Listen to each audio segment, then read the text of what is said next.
2024-25లో of budget borrowings అంటే budget ఏతర అప్పులు ఈ వివరాలు ఇవ్వండి అని చెప్పి మండలిలో మేము రాతపూర్వకంగా ప్రశ్నిస్తే చంద్రబాబు నాయుడు గారి ప్రభుత్వం సమాధానం దాటవేసే కార్యక్రమమే చేశారు కానీ వివరాలు ఇవ్వాల.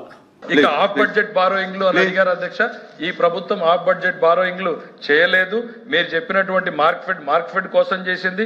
ఏపీ డిస్కామ్ అని మీరు చెప్పారు. ఏపీ డిస్కామ్లు ప్రభుత్వానికి తెచ్చి ఇవ్వరు అధ్యక్ష. ఏపీ డిస్కామ్ కమర్షియల్ యాక్టివిటీ ఉంది. వాళ్ళు లైన్లు వేసుకుంటారు, కరెంట్ అమ్ముకుంటారు, ఆ డబ్బులు వాళ్ళు కట్టుకుంటారు. ఏపీ డిస్కామ్ల పరిస్థితి, ఏపీఐఏసి వాళ్ళ పనులు వాళ్ళు చేసుకుంటారు. తాత్కాలికమైనటువంటి అడ్జస్ట్మెంట్లు ఏవైనా ఉంటే నెల 2 నెలల్లో క్యాష్ అడ్జస్ట్మెంట్ ఈ నెల చేసుకుంటారు, నెక్స్ట్ నెలలో ఇచ్చుకుంటారు. ఫైనాన్షియల్ ఇయర్ లో అకౌంట్ అనేటువంటిది క్లోజ్ అయిపోతుంది తప్ప మీరు మెన్షన్ చేసింది 3 నాకు రాసుకున్నాను నేనప్పుడు. మార్క్ఫెడ్ ఒకటి, డిస్కామ్స్ ఒకటి, ఏపీఐఎస్ ఒకటి. Discoms is a commercial organisation. వాళ్ళు కరెంట్ అమ్ముతారు, డబ్బులు తీసుకుంటారు. ఒకవేళ వాళ్ళు అప్పు తెచ్చుకుంటే it does not form part of the government of budget borrowing అనేటువంటి చెప్తా ఉన్నాం.